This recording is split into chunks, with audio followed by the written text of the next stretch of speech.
Bom, pessoal, boa tarde a todos. Hoje eu mesmo me apresento e vou fazer a apresentação. Vamos esperar entrarem os slides. Mas a ideia é assim, na semana passada aconteceu um encontro de todos os estudos de coorte financiados pelo Ministério da Saúde em Brasília, e essa é a apresentação que eu fiz do ELSA. É uma espécie de retrospecto do ELSA desde a primeira reunião em 2004 até os dias de hoje. Tá? Então, são muitos anos de história. Bom, o ELSA é um estudo de coorte prospectivo que começou em 2008, a coleta de dados, e ele incluiu funcionários públicos de 6 instituições de ensino e pesquisa no Brasil, né? Todo mundo sabe, Salvador, Belo Horizonte, Vitória, Rio de Janeiro, São Paulo e Porto Alegre. E eles tinham 35 a 74 anos quando eles foram recrutados no estudo. Então, existe uma linha do tempo no ELSA, que em 2004 foi a primeira reunião, aí o projeto foi aprovado pelo Ministério da Saúde, 2006 a 2008 foi a organização do campo, 2008 a 2010 a coleta de dados da linha de base, a gente acabou recrutando 15.105 participantes, de 2012 a 2014 foi a onda 2, com 4 anos de segmento, e coincidiu com a publicação do primeiro artigo, e em 2013 do suplemento especial da Revista de Saúde Pública. Da onda 1 para a onda 2, nós perdemos 7% da amostra, então ficaram na onda 2 14.014 participantes. Depois aqui, 2017 a 2019 foi a onda 3, o segmento de 8 anos, e a gente perdeu 12% dos participantes da onda 2. Então, nós ficamos com 12.636. E aqui, gente, 2022, e deve acabar no início de 2024, a gente está fazendo a coleta de dados da onda 4, com 13 a 15 anos de segmento, dependendo de quando o participante entrou no estudo, e a nossa meta é a gente ter mais ou menos 10.500 participantes. A gente já está com o campo praticamente quase terminado aqui, da nossa lista faltam só 300 participantes a essa altura do campeonato.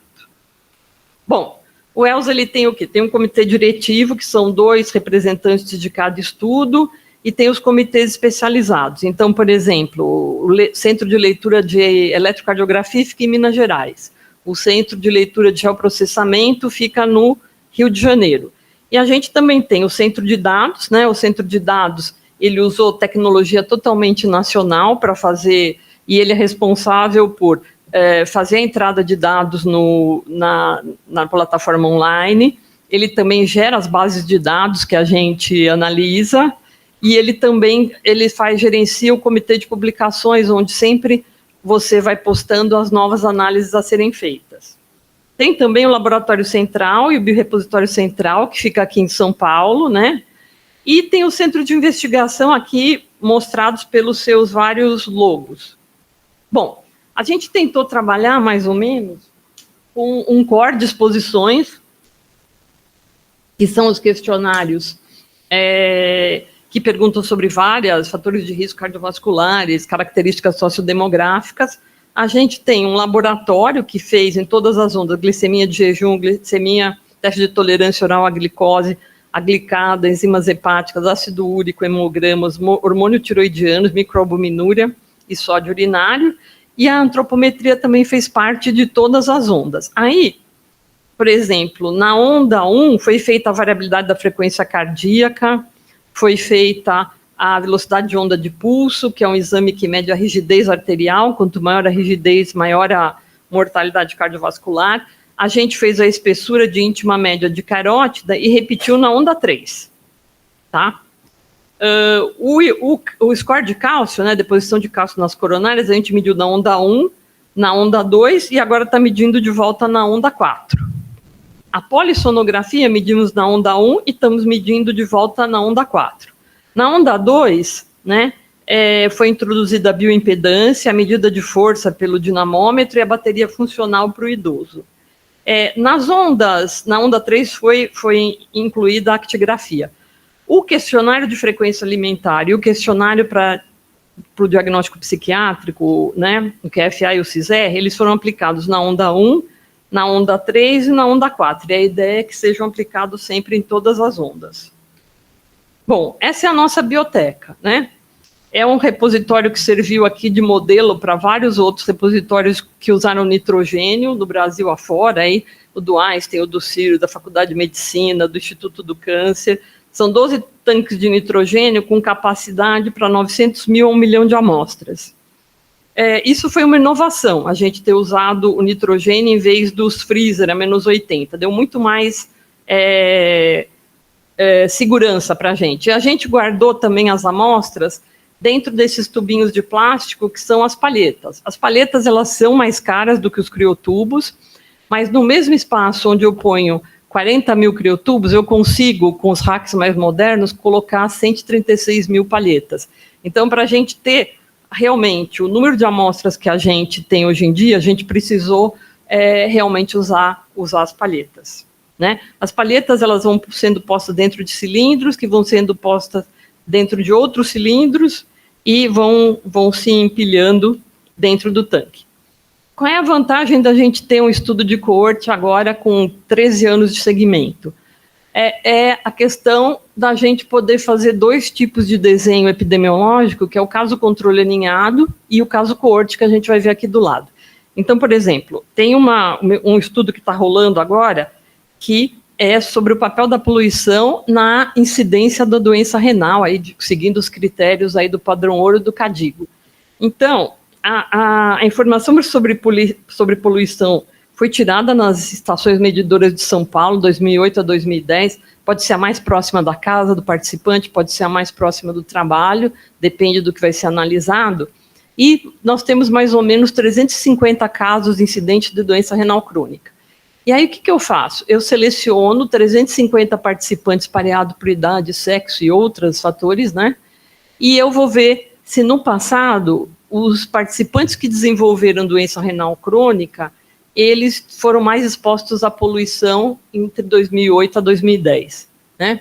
Isso é o que a gente chama de caso controle aninhado. É o que foi feito, por exemplo, quando o Paul Ricker, em 95, quer saber se a doença cardiovascular é inflamatória. Ele pega os casos de infartados do Physicians Health, o estudo dos médicos americanos, e ele dosa numa amostra que foi coletada na linha de base, ele dosa a PCR ultrassensível e ele vê que ela já está mais aumentada nas pessoas que iam infartar em relação às que não infartaram. O caso coorte também é uma coisa interessante. As coortes mais modernas, elas usam. Então, por exemplo, na linha de base do ELSA, a gente sorteou de forma aleatória 10% da amostra, que são esses 1.543 participantes que tiveram mais amostras coletadas na linha de base. Então, eu tenho aqui um estudo que a gente está correndo agora, eu dosei os marcadores de artrite reumatoide na onda 1, né? E eu vou usar como grupo controle sempre a amostra aleatória da coorte, né? Então, eu nem seleciono, por quê? Porque essa amostra aleatória da coorte, ela é representativa dos 15.105. Qual é a vantagem da gente usar esses 2 tipos de desenho? Primeiro, eu não preciso dosar nos 15.000, eu doso os marcadores nos casos e nos controles, ou na amostra aleatória da coorte. Segundo, que eu posso responder aqui em 2023, posso responder essa pergunta, se a artrite reumatoide se associa a maior mortalidade do que em indivíduos sem artrite reumatoide, usando essas amostras da linha de base. Daí a estratégia importante da gente selecionar amostras na linha de base. Então, eu não preciso esperar o segmento de 15 anos, né? Eu posso responder uma pergunta de hoje com aquelas amostras que eu coletei há 15 anos atrás. O sucesso do ELSA tem muito a ver com várias expertises aí de todos os centros que foram reunidas num só projeto. Então, na Bahia tem muita questão da saúde da mulher, em Minas Gerais o ECG, no Espírito Santo a fisiologia, os métodos que avaliam a fisiologia cardiovascular, no Rio o geoprocessamento, em São Paulo o laboratório, biorepositório e o centro de leituras de MT, e no Rio Grande do Sul o centro de dados e a retinografia. Bom, como qualquer estudo, o que a gente tem? As pessoas estão vindo a cada 3, 4 anos fazerem exames presenciais, mas eu ligo todo ano para saber o que aconteceu com a pessoa. Se foi um evento não fatal, ele já nos deu autorização, a gente vai atrás da coleta de dados hospitalares. Se é um evento fatal, se tiver dados hospitalares, a gente coleta, e a gente coleta também o atestado de óbito, né? E essas avaliações, assim, esses exames vão para experts do estudo, que vão dizer, não, realmente isso foi um desfecho ELSA, realmente foi um infarto. Ou eles vão dizer, não, ele chegou à conclusão de que não foi. Se os dois experts, que nunca são do mesmo estudo do caso, tem a mesma avaliação, você finaliza. Se não, você vai chamar uma terceira pessoa para desempatar. Bom, aqui é a mesma coisa. Na verdade, aqui começa a investigação de desfecho. Se aqui, por exemplo, vamos dizer que é uma colecistite, foi uma cirurgia, a internação foi uma cirurgia de colecistectomia, e a gente declara que isso não é o interesse do estudo, termina aqui a investigação. Em geral, a gente tem algumas coisas ortopédicas que a gente já descarta de vez, mas depois você vai ter sempre os comitês que vão bater o martelo se aquilo foi um evento ou não. Bom, a gente já investigou desde o início do estudo mais de 12 mil internações. A gente tem quase 4 mil internações por câncer e 1.922 por doença cardiovascular. Então, as ligações anuais já chegam aqui a quase a 190 mil durante esse período, desde 2008. Aqui, a gente está mostrando, olha, o número de internações. Vocês vão ver a exceção desse ano aqui, né, que parece que está aumentando até que a gente chega aqui nessa parte mais baixa, que corresponde à pandemia, ou seja, a gente teve um número muito menor de internações durante a pandemia. Bom, e aqui a evolução do desfecho. Olha, em 2008, né, até 2011, foram só 89 óbitos, né? E a gente teve uma prevalência de hipertensão de 36%, de diabetes de 20%, de sobrepeso de 40% e de obesidade de 23%. Quando chegou aqui, mais ou menos na altura da onda 2, né, 2012 a 2014, a gente avaliou a incidência. A gente tinha 336 óbitos e a incidência de hipertensão era 16%, 8% de diabetes, 11% de sobrepeso e 8% de obesidade. E aqui, olha, no momento da onda 3, a gente já tinha 24% de incidência acumulada, 19% de diabetes, 28% de sobrepeso e 14% de obesidade. E aqui, ó, em 2023, a gente tem por volta aí quase 1.000 óbitos, né?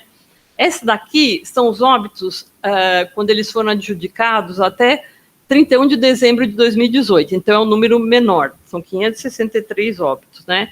E aí, aqui são as causas do aparelho, as neoplasias vêm em primeiro lugar, seguido pelas causas do aparelho circulatório, e aí vão diminuindo, né, até as causas mais raras de morte. Bom, o que o ELSA quis inovar, né? Um estudo, ele sempre tem que inovar em relação ao que já existe de conhecimento, né? E em 2008, a gente achou que a inovação era pôr pessoas de 35 a 44 anos, que eram mais jovens, então eu queria mostrar como foi o começo da doença cardiovascular, como foi o começo do declínio cognitivo. A gente achou que era muito importante investir em cognição, que era uma coisa que cada vez ia ficar sendo mais importante. A gente também achou que era importante investir em fatores psicossociais, que são aí os questionários para avaliação de transtorno psiquiátrico e também outras coisas como estresse no trabalho, né, conflito trabalho-família, vizinhança, as características da vizinhança onde a pessoa mora, capital social, né? Poucas coortes fizeram isso e a gente achou que era ter um nicho no mercado. E a gente fez as amostras pós-prandiais aí, a gente colheu a amostra não só em jejum, mas depois da sobrecarga de glicose, por ser um ambiente que a gente achava mais inflamatório. Bom, o ELSA acabou, então, se destacando não só pelos fatores de risco clássicos para a doença cardiovascular, como os não clássicos, né? Que são justamente os psicossociais, enfim. Em 2018, a gente fez uma reavaliação. Então, a gente começou a incluir o quê? Os fatores de risco ambientais, né? Como a poluição do ar, e até fatores de proteção, como morar perto de uma área verde. A gente começou a dosar os metais, né? A gente vai dosar os metais e metalóides na onda 1, na 2, na 3 e na 4, né? A gente começou a estudar também os disruptores endócrinos, depois a gente vai falar um pouco mais para frente, e a gente incluiu também as doenças inflamatórias, como artrite reumatoide, lúpus, enfim. E também, em relação a idoso, a oportunidade de avaliar a fragilidade e o estado funcional. Bom, o dinheiro era do Ministério da Saúde sempre, e entrou na onda 1 e onda 2 via FINEP, e na onda 1 entrou uma parte CNPq, na onda 2 também, agora ele entra só pelo CNPq. Mas a gente foi atrás de outros dinheiros para financiar o estudo, e a gente conseguiu 15 milhões, além do que entrou pelo Ministério. Aqui são o Medline, né? A gente vai vendo o número de artigos cada vez maior, né? Essa queda aqui é 2023, porque o ano não acabou. E vocês veem como a subida é devagar, depois ele se estabelece num platô alto, né? São 511 estudos, deve ter um pouquinho mais, é que algumas pessoas não põem Alzheimer Brasil no título e acaba o Medline não puxando. Aqui a mesma coisa mostrando o Web of Science, né? De novo a gente tem a queda aqui por causa do ano não ter acabado, tem um índice H de 35, e são 598 publicações, porque aqui, além dos artigos, estão sendo contados também os abstractos apresentados em congresso. Aqui, gente, a distribuição de como o Web of Science classifica os artigos publicados não dá para entender direito qual é o algoritmo deles, mas enfim. E aqui são os 10 artigos que foram mais citados até o momento. Tem 2, que é esse primeiro e o segundo, que são os artigos que descrevem o baseline do estudo. Depois a gente tem 3, que são esse aqui, a logística do laboratório, as rotinas dentro do centro de pesquisa, que são artigos que estão no suplemento da revista de saúde pública, e que o objetivo era realmente deixar muito claro o que a pessoa deveria fazer se ela quisesse o estudo de coorte. Tem também aí, entre os mais citados, 2 artigos de depressão, né, de transtorno psiquiátrico. Tem um artigo que é o de ultraprocessados, mostrando a circunferência, mostrando a associação com sobrepeso e obesidade. E tem essa validação da escala de MacArthur, que foi uma validação de uma escala socioeconômica subjetiva, que também está entre os mais citados. Isso aqui é o mundo, né? E sempre cobram da gente a questão da internacionalização, mas eu acho que é importante falar da nacionalização. Então, embora a região centro-oeste e a região norte não estejam representadas como grupos pesquisadores, né?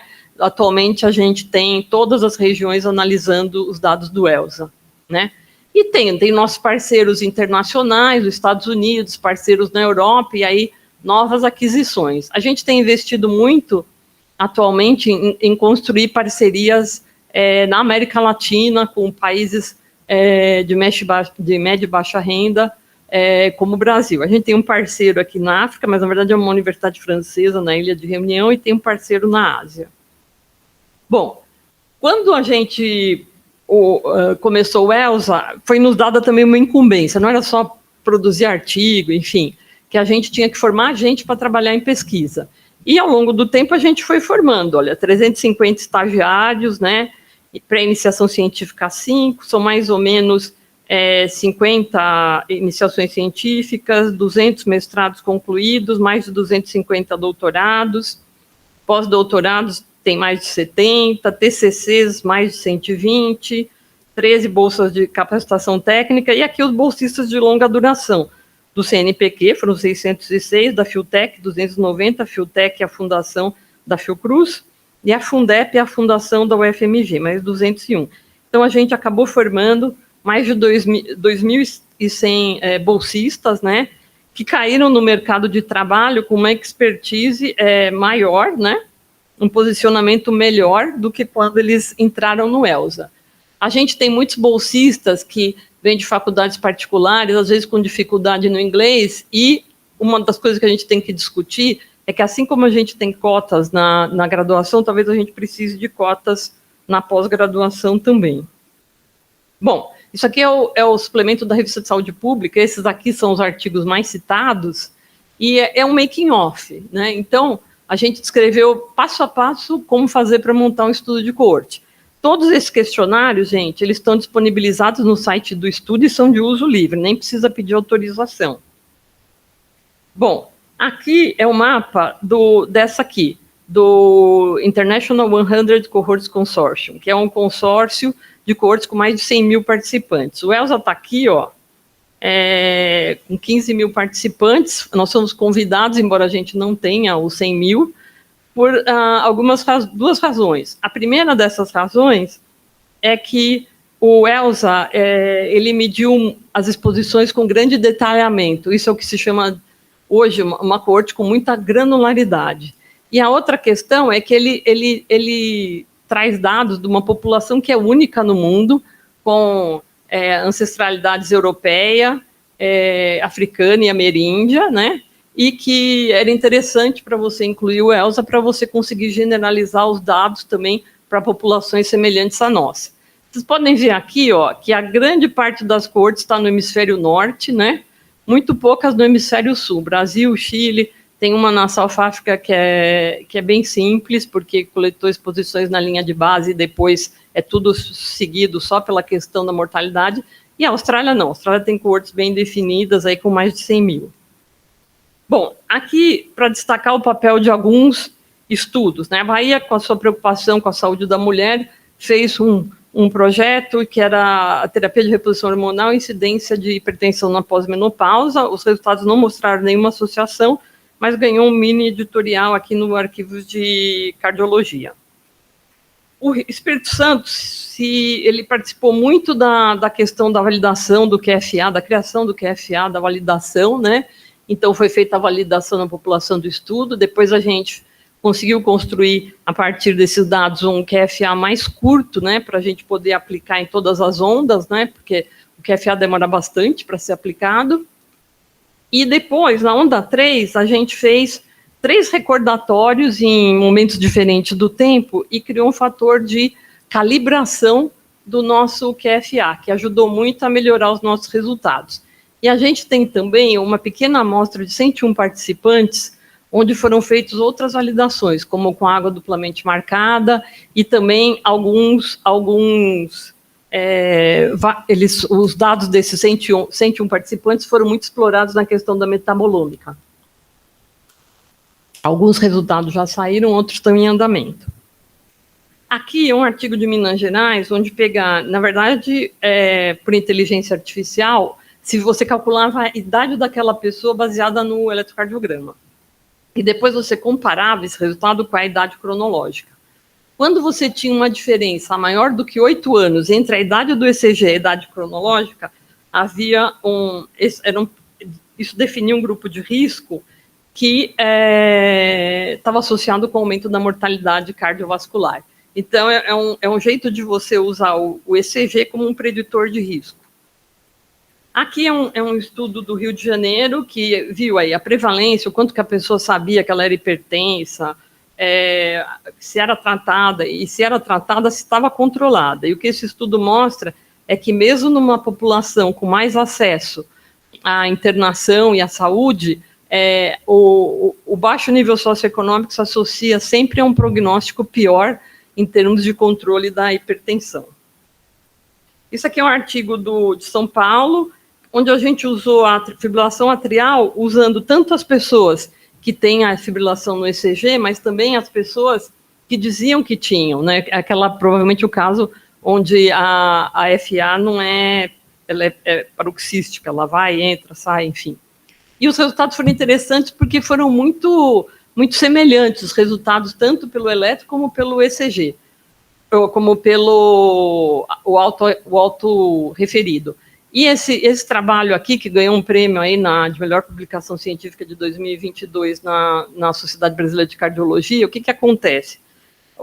Esse trabalho mostra que, assim, menos de 20% das pessoas que têm uma fibrilação atrial, elas estão sendo tratadas com anticoagulantes, mostrando aí o que vai fazer um aumento enorme do risco e de mortalidade. Depois a gente vai ver um pouco mais para frente. De diabetes, gente, foram 50 artigos publicados em revistas de alto impacto. Então, mostra que a dieta inflamatória se associa a um risco maior de ganho de peso e diabetes, que quem dá plantão noturno aí está mais exposto aos riscos de diabetes, né? Que é bom calcular o risco a partir de vários critérios para pré-diabetes, porque os resultados são bastante diferentes, e também se avaliou o risco de desenvolver diabetes ao longo da vida.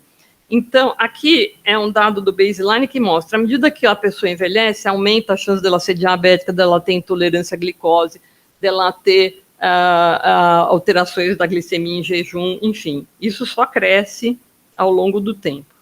E aqui é a calculadora para diabetes, que está baseada em se a pessoa é hipertensa, se ela é branca ou não branca, sexo masculino, o histórico familiar de diabetes, e usa como exame somente a glicemia de jejum. Então, esse é um score que você pode usar em qualquer unidade básica de saúde. Aqui é mais ou menos como ele funciona. Uma brasileira de 34 anos tem uma probabilidade de 28% de desenvolver diabetes ao longo da vida. Se ela desenvolver diabetes, ela vai perder 2 anos de vida por causa da doença. E ela viverá com diabetes por 39 anos, aí, onerando o serviço de saúde com gastos, né, e com uma qualidade de vida pior. Então, esse aqui é um outro score que foi validado, é o score de hipertensão de Framingham, né? O score original lá foi baseado em idade, sexo masculino, pais hipertensos, sobrepeso ou obesidade, se a pessoa era fumante, a pressão sistólica e diastólica. Aqui, quando a gente validou com 4 anos de segmento, a gente acrescentou ainda a questão do ensino fundamental, sedentarismo e circunferência do pescoço. Mas também é um score que pode se usar em qualquer unidade básica de saúde. Isso aqui é o que está em andamento. Está em andamento, então, desenvolver um critério de risco para a doença aterosclerótica em 10 anos, que se baseia no IMC, que é um critério da OMS, e também outros que usam outros fatores e que também vão estar disponíveis para uso aqui na população brasileira depois da validação no ELSA. Bom, os ultraprocessados, né? Os ultraprocessados, a dieta ultraprocessada foi levantada pelo Carlos Monteiro, professor da saúde pública, né? E então era muito importante que o ELSA apoiasse. E aqui tem 11 estudos que já mostraram ultraprocessados se associam ao aumento de peso, à obesidade, a proteína C reativa aumentada, a maior incidência de dislipidemias, maior risco de síndrome metabólica, né, maior risco de diabetes e também se associou a declínio cognitivo, né. Então, não teve nenhum resultado que não deixou de mostrar uma associação de risco. Todos mostraram o papel dos ultraprocessados aí, no risco cardiovascular. Também a gente trabalhou bastante as bebidas, né? Hoje, no álcool, por exemplo, a incidência de hipertensão, na questão das bebidas açucaradas, né? Os refrigerantes, os sucos, enfim, e o aumento do risco de síndrome metabólica, e também um outro aspecto da dieta, que é o sal, né? O Brasil tem um consumo muito alto de sal, né? E isso se associa também com risco de hipertensão, com risco de síndrome metabólica, né? E teve alguns resultados que também foram repetidos em outros estudos, que mostram que o consumo dos derivados do leite, mesmo integral, ele não aumenta o risco de diabetes, por exemplo, ou de outros fatores. Aqui, uma coisa que o estudo também prezou muito, que é a discriminação e as desigualdades de raça. Então, a gente vê que a raça, né, ajuda a determinar a posição socioeconômica precoce, e isso tudo se associa a maior rigidez arterial, ou seja, as artérias são mais rígidas e o risco cardiovascular é maior. As desigualdades raciais, né, e a discriminação se associaram ao aumento da prevalência, a incidência de obesidade, né? Também aqui, raça ou cor da pele se associou aí ao aumento da incidência de hipertensão, né, principalmente naqueles que eram expostos à discriminação racial. A desigualdade racial faz nessa população um aumento muito grande da morbimortalidade, e também alguns aspectos aí que se associam, né, a hipertensão e numa abordagem aí de interseccionalidade, mostrando que mulheres pretas e homens pretos têm um risco muito maior do que mulheres brancas e homens brancos.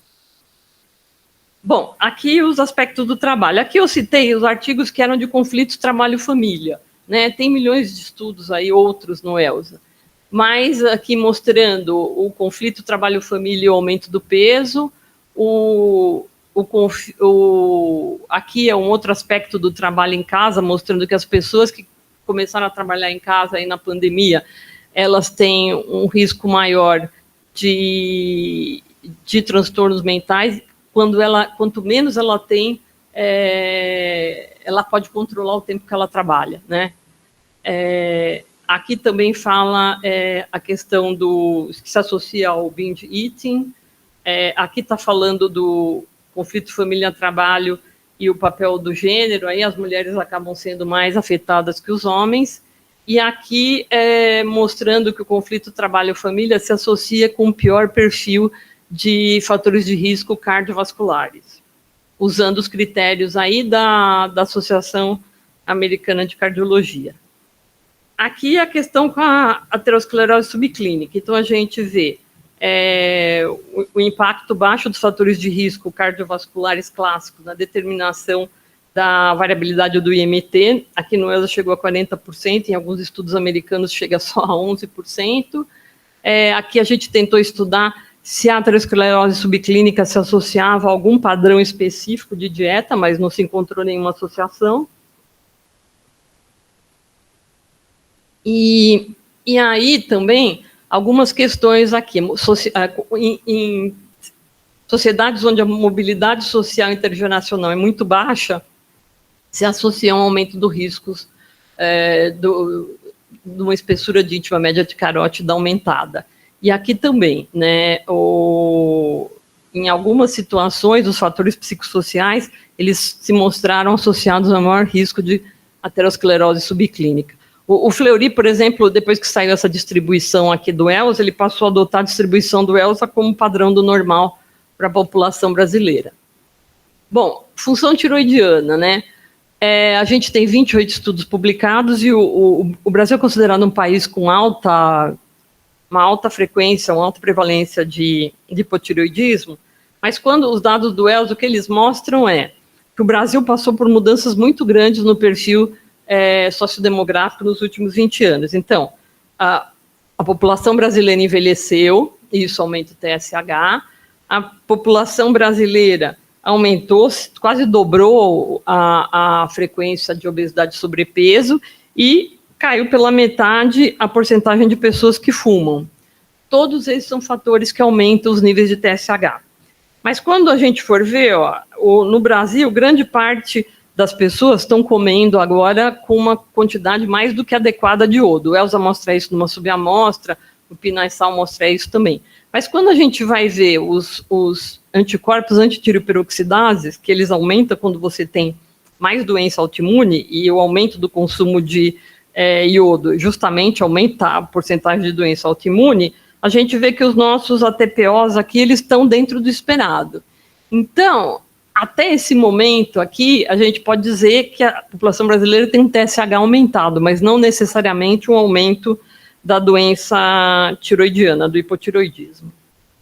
Bom, a gente contribuiu para a COVID, né, como aqui no estudo que avaliou redes, né, um dos fatores aqui que a preocupação extremamente elevada durante a epidemia de COVID, a gente não sabe como isso vai acontecer, vai evoluir nos próximos anos, né? A gente está medindo de novo na onda 4 do ELSA.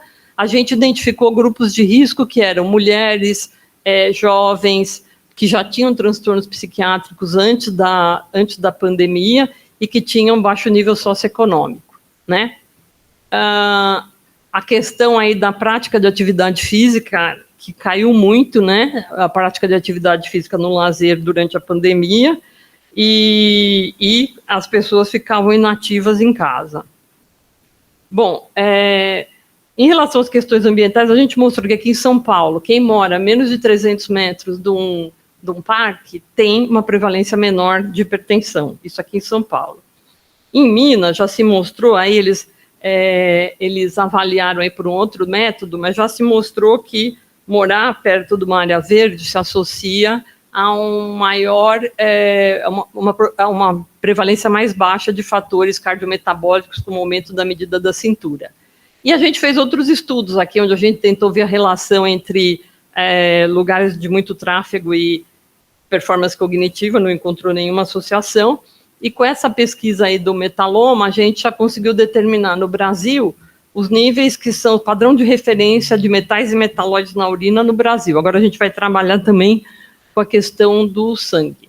Bom, porque a preocupação aí com o meio ambiente, né? Aqui são as eras, né? Os éons, os períodos, as épocas, nós estamos no Holoceno, e aqui na idade. Então, tem alguns pesquisadores que defendem que a gente está entrando no Antropoceno. Por quê? Né? Pela primeira vez aí, medindo os sedimentos em vários lugares do planeta, inclusive nesse lago aqui no Canadá, desde da década de 1950, no século passado, a gente tem identificado microplásticos, partículas radioativas, presença de ácido sulfúrico, nítrico e nitroso, que são componentes da chuva ácida, né? E também cinzas da queima de materiais de combustíveis fósseis. Então, isso é o que a gente está vivendo no momento. Pela primeira vez, a intervenção do homem está assinada, né? O ELSA tentou validar escalas de exames, então validou a escala de MacArthur, validou a escala de autoeficácia, validou a escala de capital social, né?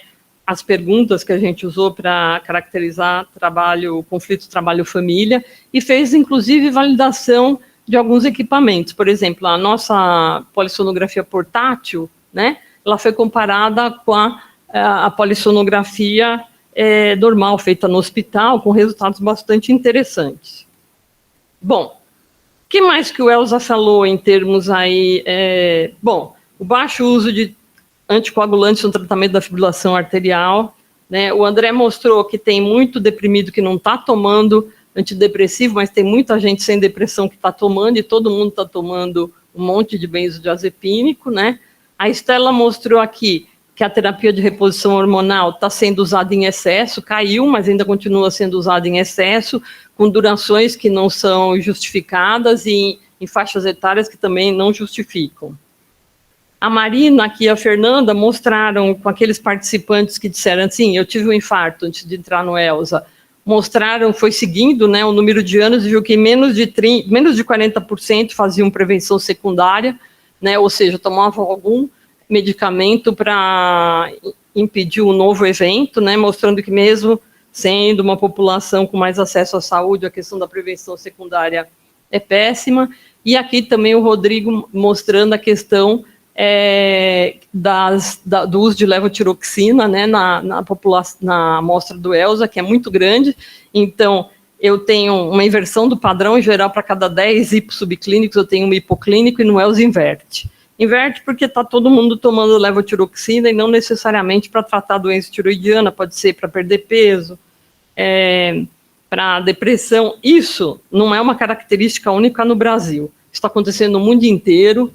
A levotiroxina, em algumas estatísticas, é o primeiro ou o segundo remédio mais prescrito no mundo, mas no Brasil o peso disso é bem grande. E são, em geral, mulheres de alta renda que que estão com essa prescrição de levotiroxina. Aqui é o primeiro dia do ELSA, né, em 24 de agosto de 2008, a Lilian, né, que era do Ministério, e eu. Aqui as nossas duas primeiras participantes, a Jo e a Maria Alice. Aqui é a Jo voltando para a onda 4, né, comigo e com a Angelita. Aqui é uma foto do CEDIR, né, original, aqui é o reitor na época, e o Reinaldo Guimarães, que foi o homem que falou, não, o Ministério vai financiar o ELSA, né. E aqui é uma foto mais recente do CEDIR, com as mudanças que teve na Bahia, né, e em Minas Gerais entrou a Luana, e quem está faltando aqui? No Rio entraram a Rosane e a Maria. Bom, essas são as nossas equipes em 2008 e 2010, aqui nossas equipes aí trabalhando na onda 4, né? Essa é uma homenagem que eu faço à Edna, e a Edna foi nossa enfermeira desde 2007, montou vários protocolos do ELSA, e ela morreu de Covid em janeiro de 2021, o que foi muito triste. Em nome dela, eu homenageio todas as outras vítimas, as pessoas que perderam seus entes queridos aí na Covid. Bom, essa é uma foto da primeira reunião. E em 2004, são 19 anos desde a primeira reunião. Então, parodiando aí o romance do Origens Lessa, né, O Feijão e o Sonho, o Ministério da Saúde transformou o nosso sonho em feijão, o ELSA existe. A gente engrossa esse feijão desde 2008, são 15 anos. E aqui, fazendo uma homenagem ao Milton Nascimento, aí com essa música, né, onde ele fala que o Márcio Borges, quando ele fala que os sonhos não envelhecem, a gente vai dizer, não, os sonhos envelhecem sim. E o ELSA é um adolescente de 15 anos. E aí o nosso reconhecimento a toda a equipe do Ministério da Saúde, DECIT, MCTI, que financiou o estudo até agora. É isso, gente. Um balanço aí. Um balanço do que a gente fez, né? Acho que dá para dizer que o ELSA é uma das cortes mais ativas aí do Ministério da Saúde, né? A Lê estava lá, assistiu, os nossos financiadores gostaram dos resultados. Mas é isso, gente. É só fazer aquilo que a gente, de vez em quando, tem que fazer, que é mostrar para todo mundo que nós estamos trabalhando, sim, nós temos dados, sim, e esses dados estão abertos para quem quiser usar. Acho que é bastante sabido aqui no HU e fora do HU, que a gente quer que as pessoas trabalhem com os dados do ELSA. Eu até, hoje em dia, eu falo que assim, não sei, vocês não passaram por isso, mas quando eu era menina, tinha os vendedores de enciclopédia, que batiam na sua casa para vender, ou era a enciclopédia Barça ou era a enciclopédia britânica, né? Oi, Rodrigo, se você disser que isso... Depois contra você. Por exemplo, assim, meu pai comprou a Barça lá, mas o que a gente quer dizer assim, eu fico passeando e vendendo a idade, eu trabalhei com os dados do ELSA, é importante que as pessoas trabalhem com os dados do ELSA e assim vai. Gente, alguém tem alguma pergunta? No slide estava dizendo que eu fiquei curioso, por que não, tem 800 mil amostras? Na verdade, faço tudo desde da primeira onda, sim. Dessas 800 mil, algumas já foram usadas, então está lá o espacinho vazio onde ela deveria estar. Porque, olha só, a gente tem 12 tanques, né? 2 tanques são para criotubo, que cabem 40 mil. Mas os tanques mais modernos, eles cabem 136 mil palhetas. Então, você aumenta muito a sua capacidade. Onde eu enfio os 40 mil criotubos, eu enfio 136 mil palhetas. Tem tanques aí que a gente... assim, mudou a evolução dos hacks, né? Quando a gente começou na onda 1, né, os 5 primeiros tanques, eles eram tanques de palheta, mas você conseguia pôr 74 mil por tanque. Aí, os outros tanques que a gente comprou, você já conseguia pôr 131 mil, porque é um sistema de plástico. Aí você compra, não é o hack original, é um hack de plástico. E nesses últimos tanques, a gente consegue pôr, fazendo esse hack em que parece uma pétala de flor, a gente consegue pôr 136 mil. O que acontece? Qual é a nossa encrenca? Aí ali já sofre bastante com isso. Você vai usando as amostras. Então, por exemplo, cada 7 palhetas estão dentro de um tubinho, de um cilindro, onde cabem 7. Todas aquelas 7 são do mesmo participante. 2 tubinhos grudados ao lado do outro, eles têm um participante. Nos hacks mais modernos, são 14 palhetas dentro de uma pétala, sempre múltiplos de 7. Só que o que a palheta tem que é legal? A palheta tem uma corzinha na ponta, né? Acho que se quiser pôr aí, ó, tá vendo? Então, a amarela, por exemplo, quando eu abro o tanque, sai aquela fumaçada, aí você aspira o nitrogênio para você enxergar alguma coisa. Aí você sabe onde está a localização, então você vai atrás do cilindro, onde está. Mas quando você abre o cilindro, eu não preciso ver que material que é, porque a cor me diz que material que é. Então é muito mais simples eu usar a palheta do que eu usar um criotubo onde eu vou ter que achar o número específico. Isso daqui facilita para burro na hora de você... Mas o que vai acontecendo à medida que o estudo evolui, que dessas 7 palhetas tem cilindro que tem 2, tem cilindro que tem 3, né? E em algum momento a gente vai ter que pegar, por exemplo, o cilindro de 2 participantes e juntar num só, e eu vou abrir espaço novo para... Mas isso não é uma operação muito simples. A gente já fez parcialmente, né, já juntou várias coisas, mas ainda tem que juntar mais. Isso aqui é um trabalho assim de meses para você ir juntando, sem, por exemplo, você misturar um participante com outro, que é a desgraça maior que pode acontecer, né? De uma maneira geral, a palheta, ó, e o cilindro, eles têm um código de barras. Então, se você lê o código, você vai saber exatamente de que participante é. Mas, assim, a cor ajuda muito a gente localizar, né? E a gente ainda tem espaço aí. Espaço para mais coisas. Mas é isso. Então, a gente tem 800 mil, teve, mas a gente já tirou várias, né? É isso aí. Oi, Cláudia, pode falar. Boa tarde, queria começar parabenizando você, né, Isabela, o Paulo e todo o conselho aí diretivo do ELSA. É um estudo incrível e sempre a gente participa, mas às vezes não tem ideia da magnitude que tudo se transformou. Então, parabéns, assim, é emocionante ver essa história longa e tão frutífera. Parabéns a vocês pela liderança, tenho certeza que jamais seria possível sem a liderança de vocês. Eu queria fazer uma pergunta. Eu não sei se já chegaram a gente discutiu um pouco isso, mas não sei se foi discutido dessa maneira, né? Então, é uma pergunta relacionada às demências. Essa sexta-feira, por coincidência, eu estive com o Paulo Caramelli no evento aqui em São Paulo, que está sendo feito um relatório nacional de demências, a gente participa. Cheguei a comentar, né, sobre aquela perspectiva de fazer o diagnóstico de demência, avaliando especificamente. Mas me chamou muita atenção como vocês estão fazendo a adjudicação de eventos, né, cardiovasculares, cerebrovasculares. Eu queria perguntar se existe alguma possibilidade de fazer isso para demência também, porque seria uma maneira mais simples da gente saber os casos já diagnosticados. Não sei se já tem previsão de fazer isso. Eu acho que para demência sempre o rolo é que precisa da imagem, né? A gente tem as outras coisas, a gente tem vitamina B12, a gente tem função tiroidiana, né?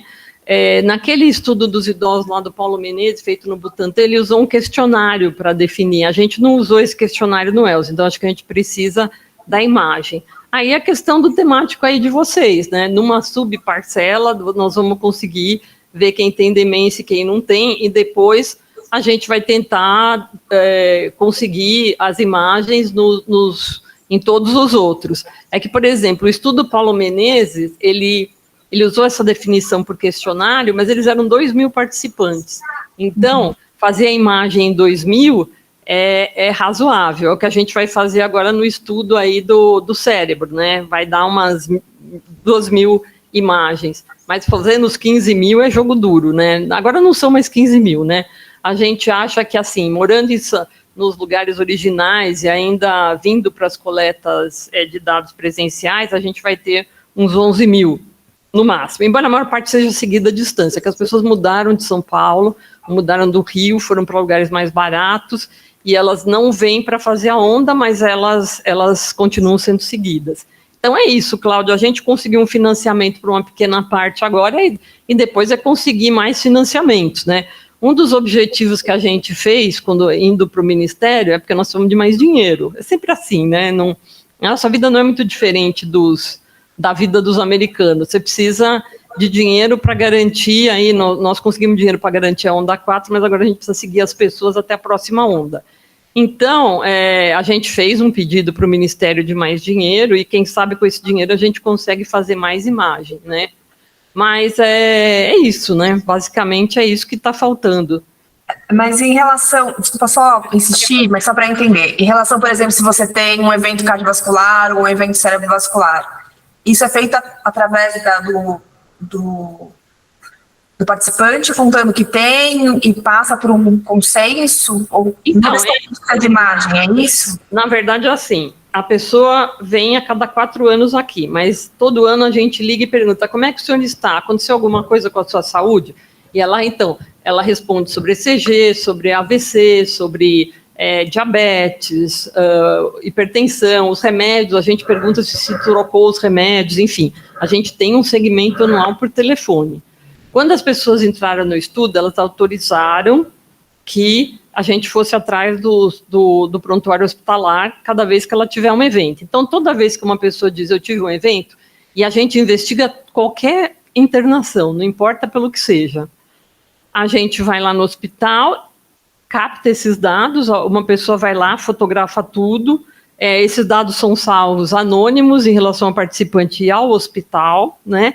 Isso vai para o comitê de adjudicação do estudo, que tem um comitê de doença isquêmica coronariana, um comitê de doença cerebrovascular, um comitê de câncer. Ainda não tem um comitê de demência, mas uma hora vai ter. E aí, se 2 avaliadores, os experts são sempre externos ao centro que identificou o caso. Se eles concordarem, isso foi um infarto, muito que bem, vamos fechar como um infarto. Se eles não concordarem, a gente vai chamar uma terceira pessoa para desempatar, né? E, em relação, por exemplo, à mortalidade, olha só, teve um participante do ELS aqui de São Paulo que morreu em Osasco. Na verdade, assim, ele morava num apartamento sozinho, os vizinhos começaram a sentir um cheiro estranho, chamaram a polícia que arrombou o apartamento, né? E aí a gente leu o boletim da polícia, mostrando que assim, não era nenhuma causa, não tinha nenhum sinal de morte violenta, nada, que era deve ter sido uma morte em casa, vai. Aí, o que a gente, o legista que deu o atestado de óbito, botou lá hipertensão, porque tinha alguma informação. Mas quando o Elza, foi lá no prontuário que o participante tinha aqui, ele tinha doença renal crônica. Então, a gente trocou, por exemplo, a gente trocou hipertensão, que é um atestado que não ajuda em nada, para nada, por doença renal crônica. E isso é autorizado que a gente faça isso. Por quê?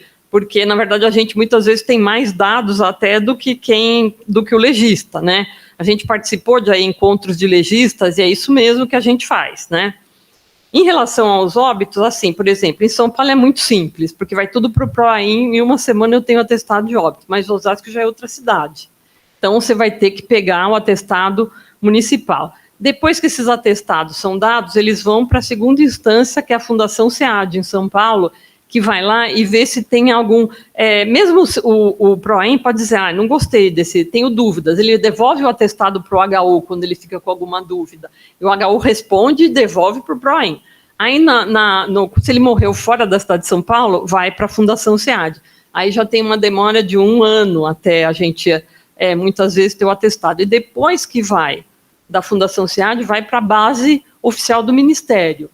E aí, a demora entre, por exemplo, já aconteceu, a pessoa morava em São Paulo, era um senhorzinho, teve um AVC, o filho vem aqui, ele mora em Pernambuco e leva a pessoa para Pernambuco. Então, o atestado de óbito vai sair lá pelo estado de Pernambuco. Então, esse processo às vezes demora 2 anos. Então, muitas vezes, por exemplo, a gente recebeu agora o sistema de informação de mortalidade, a gente recebeu faz uns 10 dias, né?